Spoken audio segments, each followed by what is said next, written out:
Hello friends, my name is Khan और एक बार फिर से आपका स्वागत है चैप्टर द लास्ट लेसन के थर्ड पार्ट में। दोस्तों, इससे पहले इसके दो पार्ट ऑलरेडी मैं अपलोड कर चुका हूं। अगर आपने वो वीडियोस नहीं देखे हैं तो उन वीडियोस को ज़रूर जाकर देखिएगा। अगर आप ऐसा करते हैं तो यकीनन यानी उन दो वीडियोस को देखने के बाद अगर आप थर्ड पार्ट देखते हैं तो इस चैप्टर से आप अपने आप को कनेक्ट कर पाएंगे। इसलिए मैं आपको रिकमेंड करूंगा कि उन दो वीडियोस को आप ज़रूर देखिएगा। अब चलिए बिना देरी के शुरू करते हैं आज के इस वीडियो को और देखते हैं कि आज की इस पार्ट में क्या है। तो दोस्तों, अब जैसा कि थर्ड पार्ट में हम स्टार्टिंग कर रहे हैं, जो फ्रांस जो था वो भी क्लास में बैठा हुआ था, गांव के लोग भी बैठे हुए थे और उस वक्त जैसा कि बताया गया था लास्ट में, हमने पिछले पार्ट में यही एंडिंग की थी कि गांव के लोग जो अपना सम्मान व्यक्त करने के लिए आए थे, किसके प्रति सम्मान व्यक्त करने के लिए आए थे? एम हैमल के प्रति, क्योंकि एम हैमल ने अपनी ज़िंदगी के 40 साल जो है वहाँ पढ़ाने का काम किया था। तो इसलिए सभी लोग जो है वहाँ पर अपना सम्मान व्यक्त करने के लिए आए थे। अब आगे क्या होता है? अब जो फ्रांस है वो कह रहा है कि While I was thinking of all this, I heard my name called. यानी फ्रांस कह रहा है कि जब मैं इन सभी चीज़ों के बारे में सोच रहा था तभी अचानक मैंने मेरा नाम सुना। I heard my name called, यानी मेरा नाम बुलाया गया। It was my turn to recite. अब मेरी बारी थी सुनाने की। यानी एम एम एल ने जो है फ्रांस का नाम लिया। फ्रांस की बारी थी कि वो जिस टॉपिक का जो होमवर्क था उसे वो सुनाए। What would I not have given to be able to say that dreadful rule for the participle all through, very loud and clear and without any mistake. यानी यहाँ पर वो कह रहा है, फ्रांस कह रहा है कि मैंने बहुत प्रयास किया था याद करने का उस भयानक नियम को। ड्रेडफुल रूल यानी भयानक नियम। किसका नियम? जो पार्टिसिपल मुझे होमवर्क दिया था याद करने के लिए, उसे मैंने काफ़ी प्रयास किया था और मैं चाहता था कि बिना किसी गलती के एकदम साफ स्पष्ट शब्दों में मैं अपनी बात को कह सकूं। लेकिन क्या होता है? But I got mixed up. लेकिन जैसे ही मैंने स्टार्ट किया बताने का, मैं क्या होता हूँ? मिक्सड अप हो जाता हूँ, उलझ जाता हूँ। आई गॉट मिक्सड अप यानी मैं उलझ गया, मैं अटक गया वहीं पर। ऑन द फर्स्ट वर्ड, पहले ही शब्द पर मैं अटक गया। एंड स्टूड देयर, और वहाँ पर खड़ा हो गया। Holding on to my desk, अपनी डेस्क को पकड़े हुए। My heart beating and not daring to look up, और मेरा हार्ट, मेरा जो हृदय था वो जोर जोर से धड़कने लगा और मुझ में इतनी हिम्मत नहीं हुई कि मैं ऊपर मुँह कर देख सकूँ। तो ऐसा सीनरी वो बताते हैं। अब आगे क्या होता है, आगे देखते हैं। I heard M. Hamel say to me. मैंने सुना कि एम हैमल ने मुझे कहा है क्या, यानी मेरे टीचर ने मुझे क्या कहा? I won't scold you. मैं तुम्हें डांटूंगा नहीं. Little फ्रांस, मैं तुम्हें डांटूंगा नहीं. You must feel bad enough. लेकिन तुम्हें बुरा लग रहा होगा. See how it is. ऐसा क्यों है? देखो ऐसा क्यों है. अब वो कहते हैं, मिस्टर एम हैमल जो है वो फ्रेंड्स को कहते हैं कि मैं तुम्हें डांटूंगा नहीं, तुम्हें बुरा जरूर लग रहा होगा लेकिन मैं तुम्हें डांटूंगा नहीं। देखो ऐसा है, every day we have said to our self, यानी रोजाना हम ये काम करते हैं, हम अपने आप से कहते हैं, क्या कहते हैं? वाह, I have plenty of time, I will learn it tomorrow. यानी मेरे पास बहुत समय है, मैं कल इसे सीख लूंगा। यानी कोई भी काम जो हमें आज करना होता है, हम उस काम को कब करते हैं? कल पर टाल देते हैं, हम उसे स्थगित कर देते हैं, हम उसे पुट ऑफ कर देते हैं। पुट ऑफ एक फ्रेजल वर्ब है जिसका मतलब होता है स्थगित करना, ठीक है, टाल देना, प्रोक्रेस्टिनेट। इंग्लिश में जैसे एक वर्ड हो रहा है प्रोक्रेस्टिनेट, यानी टालना, कि प्रोक्रेस्टिनेशन इसका मतलब होता है टालम टोल करना। तो एक तरह से हम कोई भी काम, जो काम हमें आज करना होता है, हम उसे कल पर टाल देते हैं। तो ये सभी में ये प्रॉब्लम है। तो जो एम हैमल वो जो है फ्रांस को कहते हैं, every day we have said to our self, रोजाना हम अपने आप से कहते हैं, वाह, I have plenty of time, मेरे पास बहुत समय है, I will learn it tomorrow, मैं इसे कल सीख लूंगा। And now you see where you have come out, और देखते हैं अब तुम देख रहे हो कि हम कहाँ आ गए, यानी क्या हुआ, इसका रिजल्ट क्या हुआ, यानी हमारी जो काम टालने की जो हमारी प्रवृत्ति थी उसका रिजल्ट क्या हुआ? That's the great trouble with Alsace, she puts off learning till tomorrow. और सबसे बड़ी प्रॉब्लम यानी अल्सास, यानी जो जिस डिस्ट्रिक्ट में वो रह रहे हैं, इस अल्सास की भी सबसे बड़ी प्रॉब्लम यही, यानी यहाँ के लोगों की सबसे बड़ी समस्या यही है कि वो क्या करते हैं? She puts off learning till tomorrow, यानी यहाँ के जो लोग हैं वो अपना जो आज जो उन्हें करना होता है वो कल पर उसे टाल देते हैं।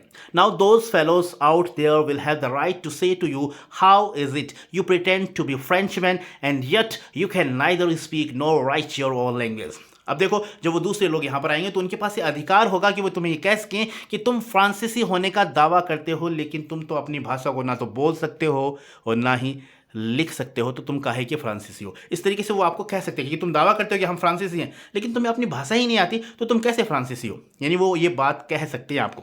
यानी जर्मन के जो लोग आएंगे, जर्मन का जैसे कि फ्रांस पर कब्जा हो गया, तो वो लोग ये बात आपको कह सकते हैं। But you are not the worst. अब आगे वो एम हैमल है वो फ्रांस को कहते हैं, but you are not the worst, लेकिन तुम ही खराब नहीं हो। पुअर लिटिल फ्रांस, यानी फ्रांस बेटा तुम ही खराब नहीं हो, दिक्कत तुम में ही नहीं है। We have all a great deal to reproach our selves with, यानी हम सब के पास अपने आप को धिक्कारने के कई कारण हैं, यानी कहीं ना कहीं हम सब इस बात के लिए जिम्मेदार हैं। अब आगे देखते हैं। अब वो बताते हैं कि कौन कौन किस तरीके से जिम्मेदार। Your parents were not access enough to have you learn. तुम्हारे माता पिता थे वो भी इतने उत्सुक नहीं थे कि तुम कुछ सीखो, यानी तुम्हारी पढ़ाई को लेकर, तुम्हारे सीखने को लेकर तुम्हारे माता पिता भी उत्सुक नहीं थे। They preferred to put you to work on a farm और at the mills so as to have a little more money. क्योंकि उन्होंने किस चीज़ को प्रीफर किया, किस चीज़ को प्राथमिकता दी, उन्होंने इस बात को प्राथमिकता दी कि तुम खेत में जाओ, मिलों में काम करो, जिससे हम कुछ ज़्यादा कमा सकें, यानी घर की आमदनी बढ़ सके। तो उन्होंने अपनी घर की आमदनी को ज़्यादा प्रीफर किया, ज़्यादा प्राथमिकता दी बनिस्बत तुम्हारे सीखने को। एंड आई, और मैं भी, I have been to blame also, और मैं भी कहीं ना कहीं अपने आप को जिम्मेदार ठहराता हूँ, अपने आप पर दोस्त ठहराता हूँ। अब किस तरीके से अपने आप को दोस्त दे रहे हैं। Have I not often sent you to water my flowers instead of learning your lesson.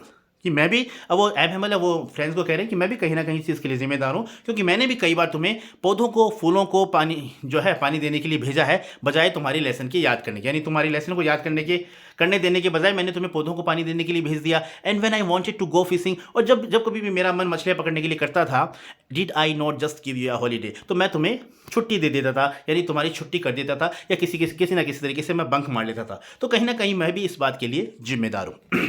तो एम हेमल जो है वो बता रहे हैं कि तुम्हारे पेरेंट्स भी, तुम भी, सभी लोग कहीं ना कहीं इस बात के लिए जिम्मेदार हैं कि तुम अपनी भाषा को नहीं सीख सके।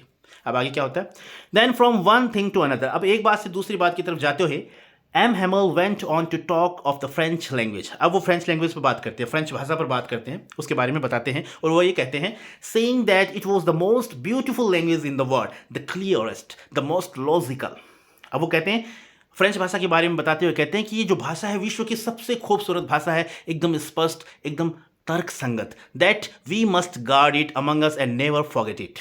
और हमें इसकी सुरक्षा करनी चाहिए और हमें इस भाषा को कभी भूलना नहीं चाहिए, क्योंकि when a people are enslaved, यानी जब लोगों को गुलाम बनाया जाता है, as long as they hold fast to their language, it is as if they had the key to their prison.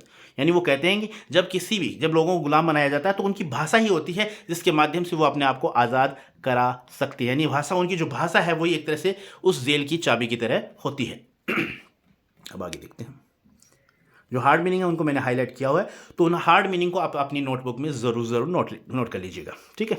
अब आगे देखते हैं, then he open the grammar and read us a lesson. फिर बाद में वो एक ग्रामर की बुक खोलते हैं और हमारे सामने जो है हमारे लेसन को पढ़ते हैं। तो फिर आगे क्या होता है, I was amazed to see how well I understood it. और मैं काफ़ी आश्चर्यचकित था कि जब वो पढ़ा रहे थे, उस ग्रामर की बुक में से वो बोल रहे थे, पढ़ रहे थे, तो मुझे सब कुछ समझ में आ रहा था।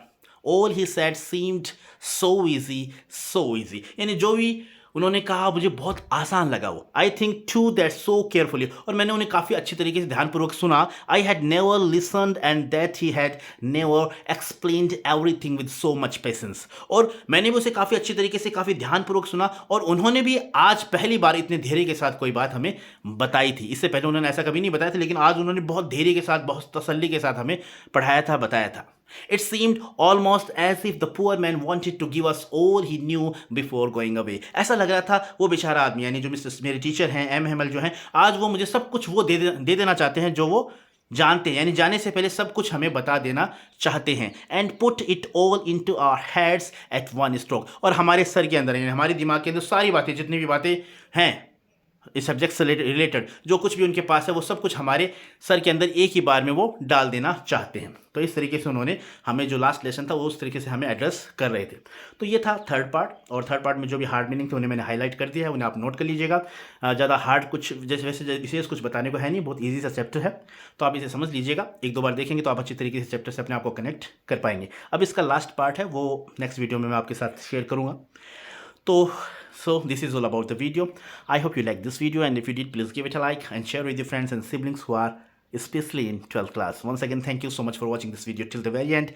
See you soon in next video. Till then, take care of yourself. Keep watching, keep growing, keep learning, keep smiling. Once again, thank you. Have a nice day.